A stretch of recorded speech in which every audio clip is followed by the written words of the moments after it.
palabra de Dios en la cual corresponde la predicación el día de hoy. Pueden ubicarla en Jueces capítulo 8, versículos del 29 al 32.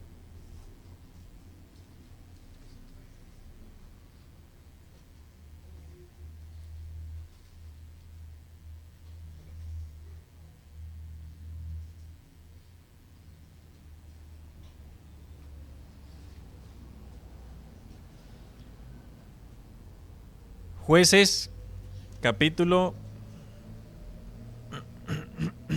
8 del 29 al 32 nos dice así la palabra de nuestro Señor. Luego Jerobaal, hijo de Joás, fue y habitó en su casa. Y tuvo Gedeón 70 hijos que constituyeron su descendencia, porque tuvo muchas mujeres. También su concubina, que estaba en Siquén, le dio un hijo, y le puso por nombre Abimelec. Y murió Gedeón, hijo de Joás, en buena vejez, y fue sepultado en el sepulcro de su padre Joás, en Ofra de los Abieseritas. Amén.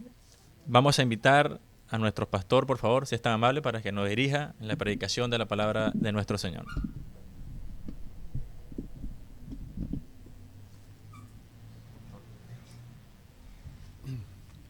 Muy bien. Muy buenos días tengan todos ustedes. Hermanas, hermanos, amigas, amigos en Cristo Jesús. Bueno, como habrán visto, tenemos el boletín y ahí está lo que sería, no el bosquejo, sino el esquema de lo que vamos a tratar de presentar esta mañana. ¿Sí? Y vemos ahí el título que estamos colocando. El título, ¿cuál es? Gedeón, fin de un grande, tanto virtuoso como defectuoso. Algunos expositores bíblicos le ponen un título así como este, de repente más crudo, más crudo, más, no sé si, cruel. Gedeón, un líder de doble personalidad. Los psicólogos, no, si les gusta eso, a ver, no sé, qué quiso decir con eso, o qué quieren decir con eso los que están colocando un título así. Muy bien, en la introducción, ¿qué podemos decir? Ya se ha leído el texto, lo vamos a volver a leer porque es muy corto, ¿sí? Vamos a volver a leerlo. Dice 8 de Jueces, versículos 29 al 32. Luego, Jeroboam, hijo de Joás, fue y habitó en su casa. Y tuvo Gedeón 70 hijos que constituyeron su descendencia, porque tuvo muchas mujeres. También su concubina, que estaba en Siquén, le dio un hijo, y le puso por nombre Abimelec. Y murió Gedeón, hijo de Joás, en buena vejez, y fue sepultado en el sepulcro de su padre Joás, en Ofra de los Abieseritas. Muy bien.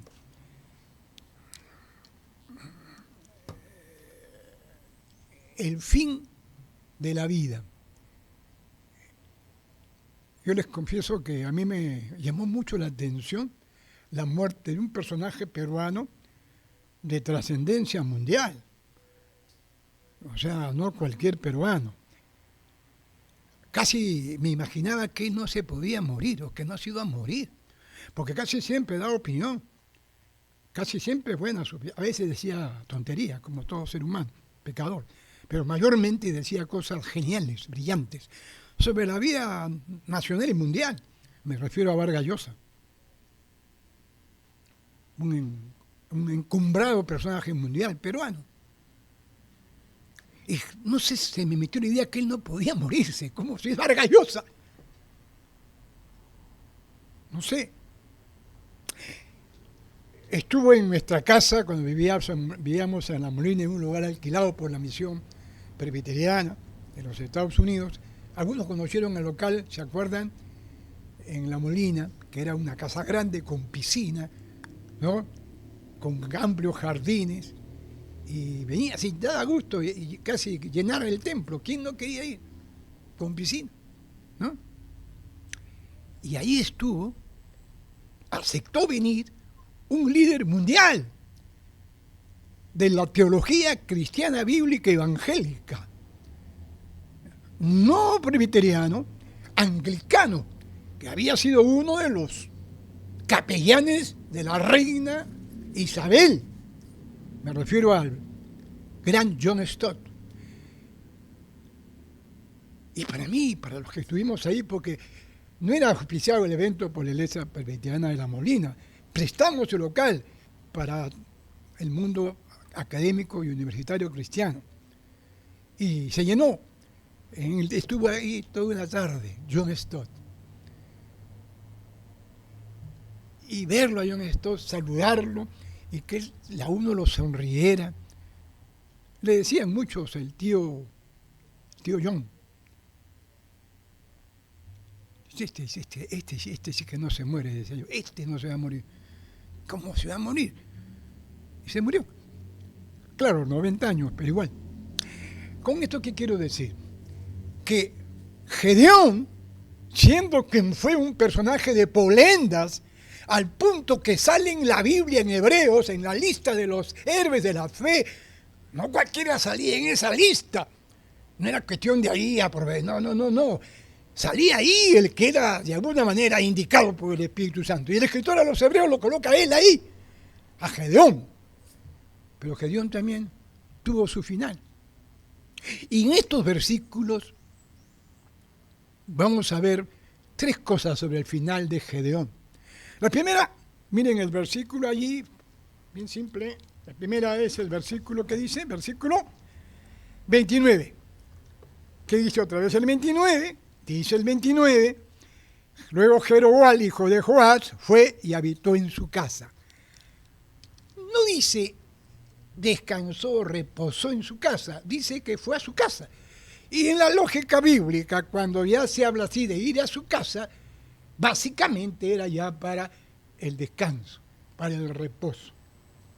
¿Correcto? En la Biblia, el concepto de descanso o reposo, en el caso de que estamos tomando ahora en cuenta que fue a su casa, ya prácticamente viejo, no olviden que acaba de terminar una tarea colosal. ¿Se acuerdan qué pasó? Él fue el que venció a los madianitas, semejante ejército. Él, ¿se acuerdan cómo no va a ser afamado y reconocido Gedeón? Que él aceptó que Dios, de 32.000 soldados que él había juntado con tanto esfuerzo, sumando fuerzas para combatir a los madianitas, a ver si realmente podían ganarle, Dios le dijo, no necesito 32.000. Y luego bajaron, ¿se acuerdan? A 22.000. Y luego a 10.000. Y Dios dijo, no, mucha gente. ¿Qué? ¿Con cuántos se quedó? ¿Con cuántos? Con 300. Y eso, para que no haga Gedeón el ridículo, ¿eh? Pero en la idea, ¿se acuerdan que Gedeón aceptó era 300? ¿Sabes para qué, Gedeón? Para que no se la crean. Para que todo el mundo sepa, incluso en Surco, el año 2026, todo el mundo sepa que yo soy el que voy a dar la victoria. Yo doy la victoria. Yo, no los políticos, no tus aliados, nacionales o extranjeros, yo doy la victoria. Ese Gedeón, que aceptó ese camino, que mostró obediencia, fe, confianza en la palabra de Dios. Ese Gedeón que fue perseverante en el camino, en la batalla, ese Gedeón, entonces vive la experiencia de regresar a su casa, descansar, reposar. Interesante, pues en la Biblia, repito, el concepto de descanso, reposo es muy profundo, sumamente profundo. ¿Sí? Incluso tiene que ver ya con el ¿Se acuerdan? El descanse en paz, que hasta los no creyentes dicen, ¿no? Que descanse en paz. Ahora, uno no puede ser pájaro de mal agüero, ¿no? A mí me han invitado varias veces a ceremonias fúnebres de familias y amigos míos, pero que no eran creyentes, este familiar muerto. ¿Y qué podía decirle? No le decía descanse en paz, nada más decía que Dios sabe su destino de esta persona. No podía decirle que que va a descansar en paz, tremendo zamarro, ¿no? O tremenda sinvergüenza. No. Bueno, Dios sabe lo que está, pero oramos por la familia aquí que están vivos. Entonces, ese descansar en paz a veces se dice en referencia a la muerte física, pero para la Biblia la palabra descanso, reposo, tiene que ver con el cielo. ¿A quién no le gusta descansar, reposar? A mi esposa Lilith últimamente la veo que descansa ella, no en paz. Bueno, descansa en paz sí en un sentido, ¿no? Descansa y a veces se pone así y da ganas de no levantarla, ¿no? Que descanse. Es que el descanso y el reposo es una necesidad física, casi como el alimentarse o que otras cosas, necesidades naturales. Como que el cuerpo humano, incluyendo los creyentes, ha sido diseñado para finalmente descansar. ¿Por qué? Para finalmente reposar. ¿Por qué? Porque Dios es consciente que vivir en este mundo es terrible. Es terrible. Terrible si usted quiere hacer la voluntad de Dios. Es terrible. Es una lucha permanente. O familiar, o eclesial, o incluso social. Si a usted se le ocurre buscar la justicia, la verdad, la solidaridad en este mundo, va a tener problemas terribles. Y más si lo hace en el nombre de Jesús, peor todavía. Dios es consciente de eso y Dios inventó, nos diseñó para finalmente descansar. Pero el descanso eterno en su presencia. Amén. ¿Cómo será ese descanso, no? En su presencia. ¿Se acuerdan que Jesús dijo alguna vez, venid a mí, todos los que están cansados y demás, y cargados, que yo voy a hacer chambear? No, ¿cómo que chambear? No, que lo voy a hacer descansar. Es que Jesús está promoviendo, ¿no?, la holgazanería, la ociosidad. No, está hablando de algo muy profundo. Jesús, Dios, en Cristo está consciente que los seres humanos necesitan descansar de vivir en esta tierra llena de problemas y contradicciones, llena de pecado. Si no miremos al mundo, miremos al Perú, casi putrefacto, desde las autoridades mismas, salvo excepciones. Jesús es consciente. Cuanto más que sus hijos necesitamos descansar.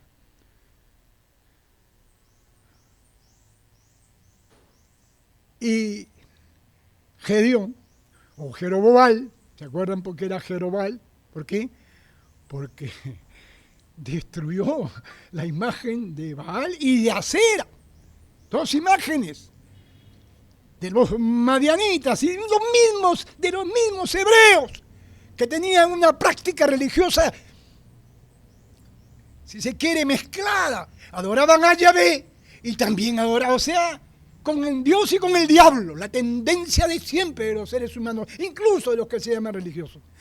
Este Gedeón, entonces, tiene que regresar a su casa, tiene que descansar, tiene que reposar, a pesar de que no fue perfecto, de que fue imperfecto. Pero eso sí, él hizo de su parte para dejar que Dios lo usara para su gloria y honra, en ese sentido militar y político. ¿Sí? Muy bien, esa es la primera cuestión. Hermanos, estamos cansados, ¿no? Yo estoy cansado. Confieso que estoy sufriendo el pero. No sé si sienten eso, sufrir el pero. Se sufre el mundo. Por ejemplo, lo que ha pasado en Venezuela, los 2 terremotos. A veces uno se olvida, pero uno hace memoria, uno sufre. ¿Qué es esto, Dios mío? ¿Por qué? O cuando estoy con mi camioneta caminando, viajando en la noche para mi casa, y hay en el camino, en las esquinas de semáforos, niños, niñitas de 8 o 10 años que se exponen a un violador y vendiendo, trabajando. Niños de 8, 10 añitos, Dios mío, ¿cómo tú guardas a estos angelitos? Señor, no puede ser. Necesitamos recordar que incluso los poderosos como Gedeón inevitablemente necesitan descanso. Requerimos descansar. Punto 1. Punto 2. Ahí está. ¿Cuál es la siguiente idea? Descendencia. Son textos medio problemáticos, ¿no? Vamos a ver. ¿Quién nos ha soltado una sonrisa siquiera cuando uno lee a este Gedeón? ¿Qué fue? Miren, versículos 30 y 31. Descendencia. Y tuvo Gedeón 70 hijos que constituyeron su descendencia porque tuvo muchas mujeres. ¿Sí? También su concubina, que estaba en Siquén, le dio un hijo y le puso por nombre Abimelech. Descendencia. Descendencia. Otro término importante en la palabra de Dios. ¿Se acuerdan en Génesis lo que Dios le dice a Abraham? Hablando en términos de la descendencia, no solamente en términos humanos, sino en términos incluso históricos y eternos. Le dice en Génesis 15:5 Abraham, en ti serán benditas todas las naciones de la tierra. Y luego habla de su hijo, Isaac será tu descendencia y todo lo demás. La descendencia. Es cierto, es una bendición la descendencia. Es una bendición tener descendientes, hijos, hijas, y tener nietos, más aún. Es una bendición. Pero ha llegado un punto el mundo pecador en que vivimos en que ya para una gente la descendencia es casi una maldición. Pero esencialmente el tener descendencia es una bendición. En el caso de Gedeón, claro, uno puede soltar una sonrisa media pícara. ¿Y qué tal? Gedeón ¿Cuántos hijos? No, 7, 70. En el tiempo de mis padres, yo soy hijo de 6 hermanos, 5 mujeres y yo el único hombre. Y en el caso mío, en mi barrio, mi familia era más corta. Habían amigos del barrio, amigas que tenían 12, 13, uno por ahí 17, todo el mundo le tomaba fotografía. 17 hermanos, wow. Había un moreno no tan cercano a mi casa, sino un poco lejos, que le decían, disculpen a él, le decían, se llamaba Julio, le decían Don Julián. Y decía, ¿por qué le dan un Julián? Porque dicen hijos, él ya mismo no sabía cuántos.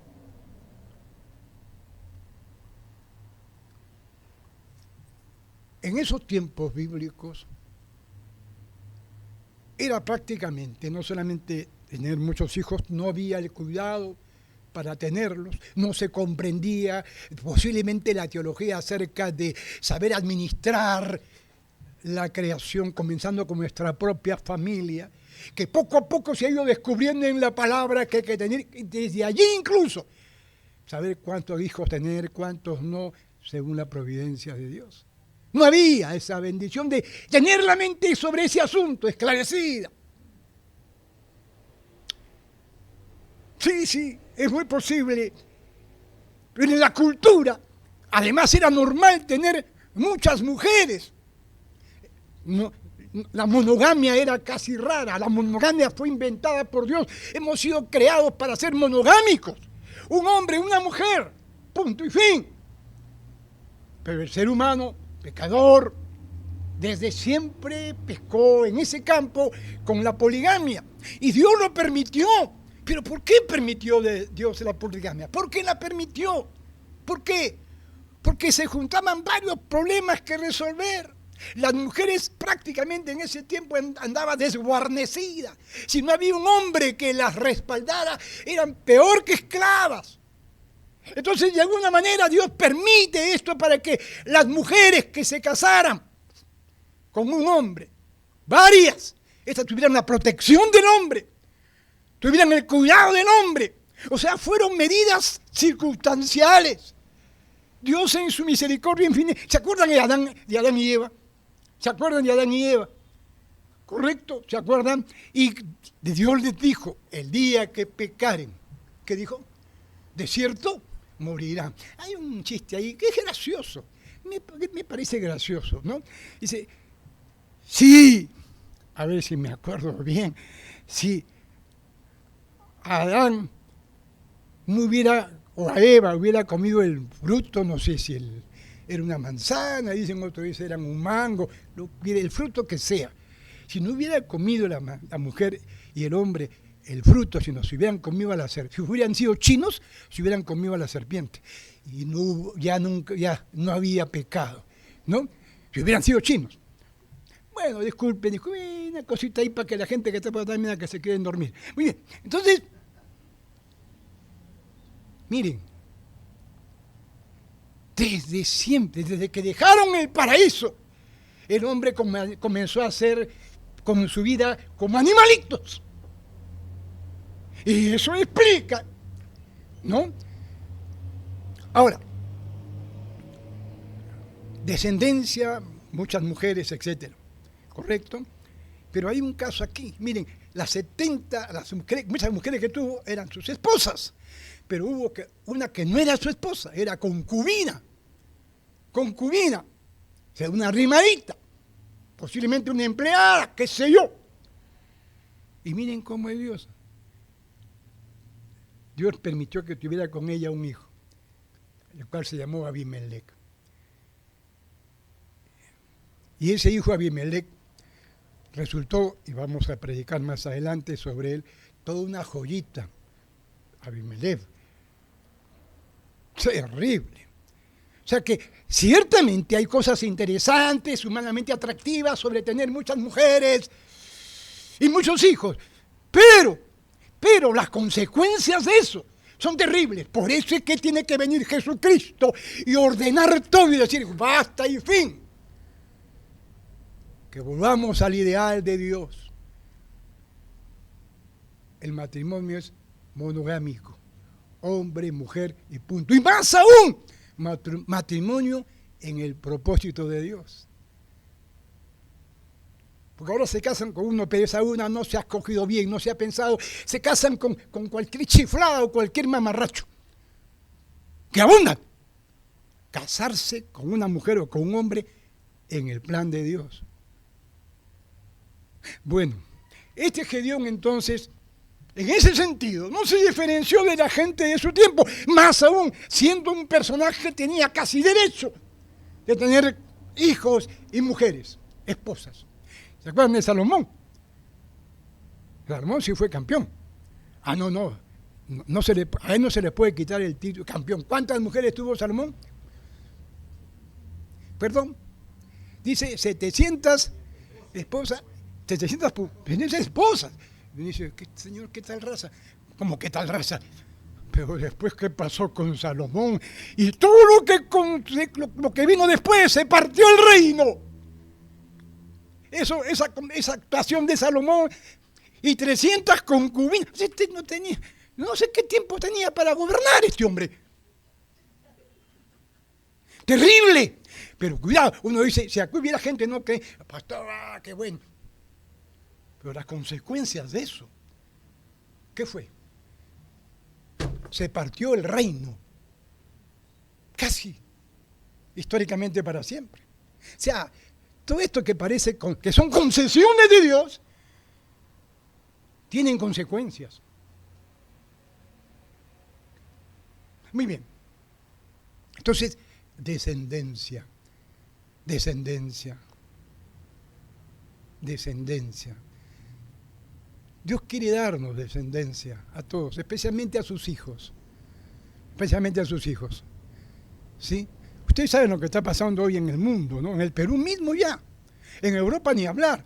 Miren, en el afán de controlar la descendencia humanamente, carnalmente, se están quedando sin gente joven, mayormente viejos. Y todo eso está desestabilizando la vida en sociedad de los europeos. En el Perú ya comenzó a medirse que hay ya un retroceso, ya no, ahora cada vez más hay más viejos, cada vez más viejos, y la tendencia es que haya más viejos que jóvenes y niños. Y eso que uno diría, qué bien, pastor, para estar tranquilos, eso descuadra todo el orden de Dios, de la vida social, porque Dios diseñó todas las cosas perfectamente, pero cuando el hombre actúa a su manera, entonces van a haber complicaciones. Muy bien, entonces, descendientes. Y en la Biblia, nosotros somos descendientes. Los creyentes, ¿descendientes de quién? ¿De quién somos descendientes? ¿Se acuerdan? El apóstol Pablo lo decía, descendientes de Abraham. Porque la descendencia en el sentido bíblico, igual que en el sentido de reposo, tiene un concepto profundamente espiritual. Descendencia de Abraham, es decir, pero ¿en qué sentido? Si somos nosotros, no somos judíos. En el sentido espiritual, la fe de Abraham comenzó a dar sentido a la palabra descendencia, porque es descendencia eterna. La descendencia de Gedeón y cualquier descendencia humana son descendencias que quedan en la historia y que pasan al olvido. Pero la descendencia que Dios quiere que tengamos es la descendencia de Abraham, de la fe de Abraham. Que creamos como Abraham, que esperemos como Abraham en Dios, que perseveremos en la confianza y esperanza en Dios. Confianza, esperanza, perseverancia en Dios, en el camino de Dios.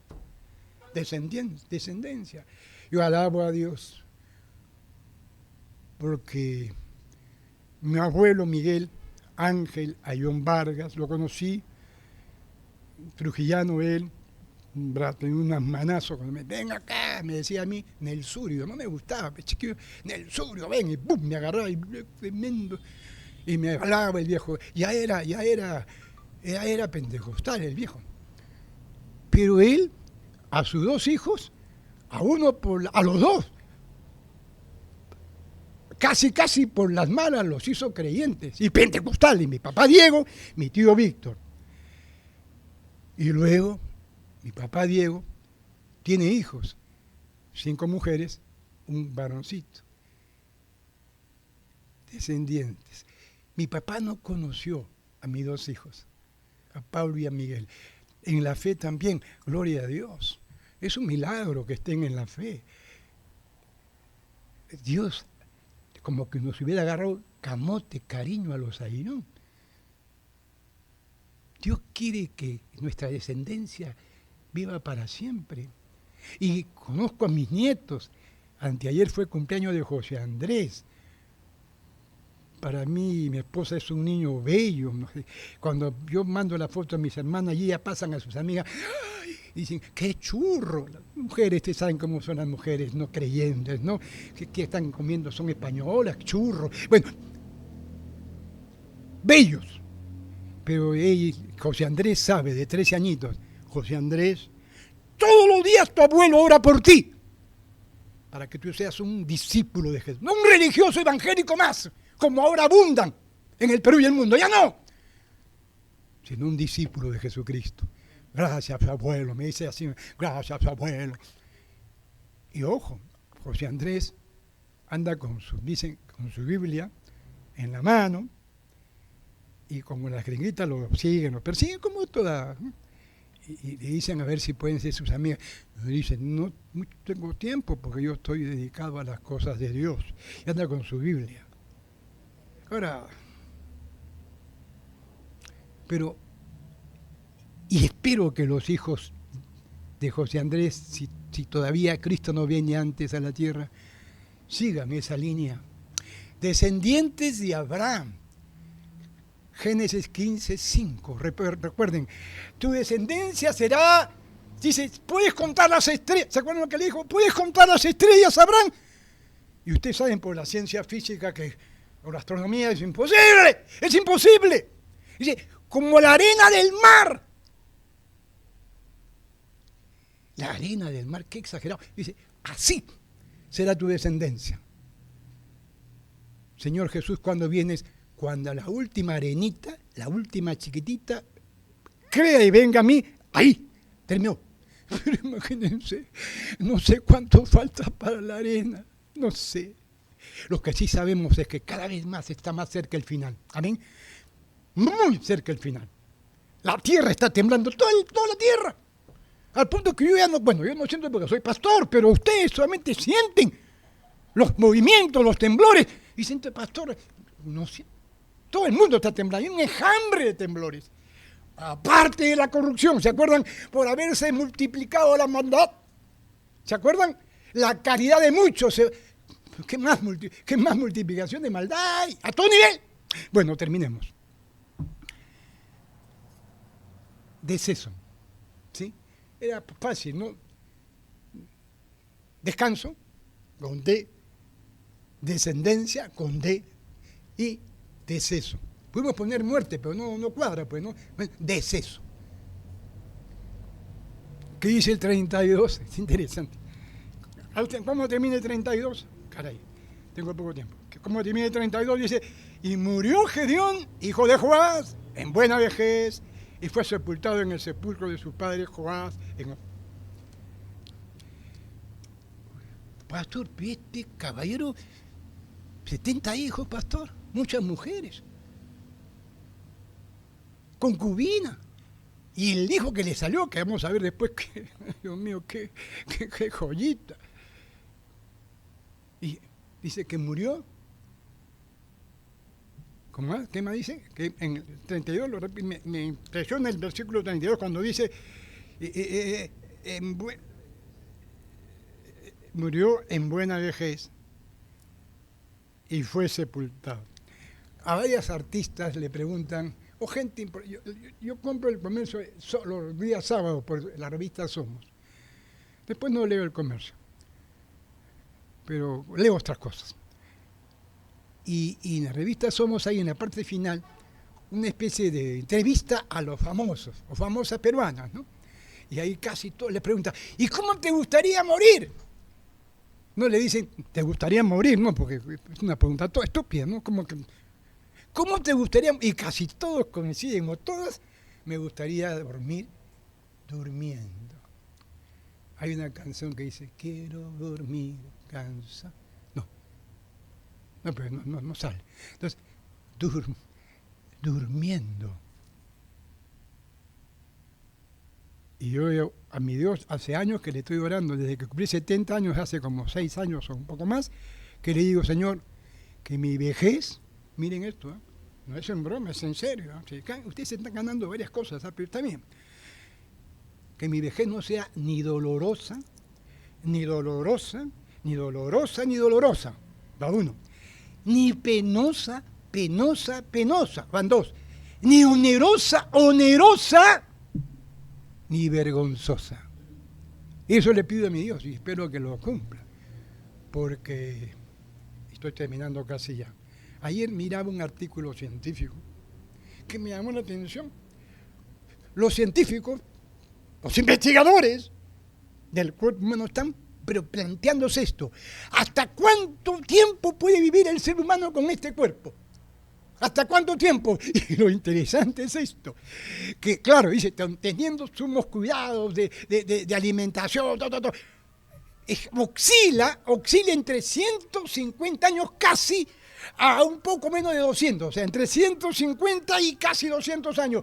Hasta eso el cuerpo humano puede, haciendo todo lo que se pueda científicamente, hasta eso puedes resistir. Pero pusieron la foto la proyección de una fotografía de ese viejo de 196 años. Mamita linda, no pues, así no vale, no pues, no puede ser. ¿Cómo? Pero si quieren ustedes, dice, quieren que la vejez, vivir, con comillas, pero vivir. La ciencia está diciendo en este momento, entre 146, promedio, hasta 196.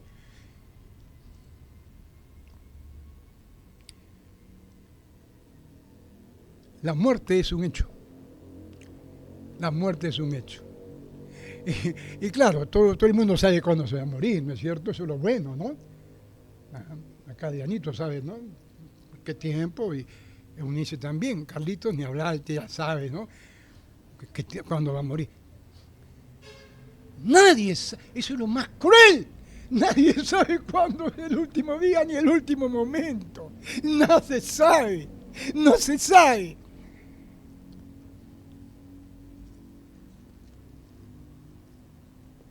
Murió, y coincide esto, miren, y estoy ya acabando, murió, dice, en buena vejez, y si ustedes quieren pongan, y en buena sepultura.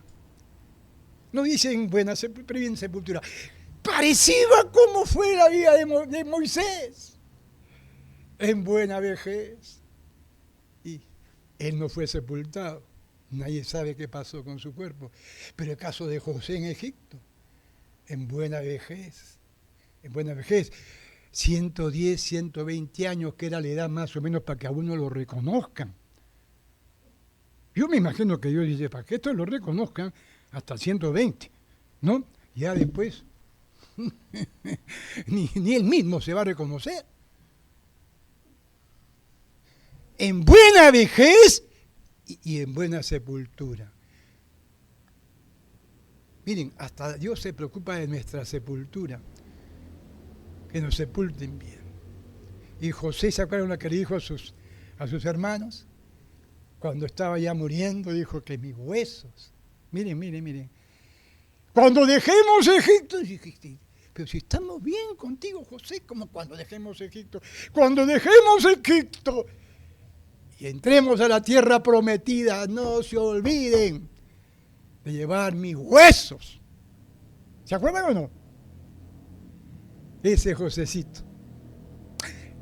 Hermanos y hermanas queridos, Gedeón murió. Y murió en buena vejez y en buena sepultura. Porque a pesar de sus imperfecciones, como dice el título, a pesar de sus defectos humanos, pecaminosos como todos, tuvo las virtudes pocas pero grandes a la vez, de confiar en Dios, de obedecer a Dios, y de perseverar en Dios, a pesar de que, qué sé yo, no fue el ideal. Hermanos, el ideal de líder, de persona, es Jesucristo. Él es. Gedeón y todo lo demás van a pasar. Nosotros vamos a pasar. Ya no está el pastor Roberto Wilson. Ya no está. Y yo voy a pasar y vamos a pasar. Pero que está el Espíritu acá de Jesucristo está.